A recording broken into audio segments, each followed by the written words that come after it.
ఈరోజు April 16 world voice డేగా జరుపుకుంటాం. మన వాయిస్ అంటే ఒక శబ్దం కాదు. It is a powerful tool. It is our truth, our vibration and our manifestation tool. So మిమ్మల్ని మీరు ఎవరు క్వశ్చన్ చేసుకోండి. మీరు నిజం మాట్లాడి అబండెన్స్ అట్రాక్ట్ చేస్తున్నారా, లేకపోతే మిమ్మల్ని మీరు రిస్ట్రిక్ట్ చేసుకుని ఏం మాట్లాడలేక మిమ్మల్ని మీరు ఎక్స్ప్రెస్ చేసుకోలేక ఉన్నది కూడా పోగొట్టుకుంటున్నారా, కావాల్సిన దూరం చేసుకుంటున్నారా? ఆలోచించండి ఒకసారి. ఎక్స్ప్రెస్ చేస్తే కదా నోరు మంచిదైతే ఊరు మంచిది అవుతుంది.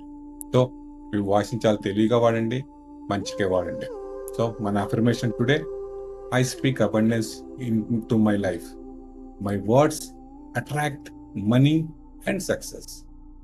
నా వాయిస్ మనీ, సక్సెస్ని చాలా ఈజీగా అట్రాక్ట్ చేస్తుంది. నేను నిజం మాట్లాడి నాకు కావాల్సింది చాలా ఈజీగా పొందుతాను. వీడియో లైక్ చేసి ఛానల్ సబ్స్క్రైబ్ చేసి ఫాలో అవ్వండి. Thank you.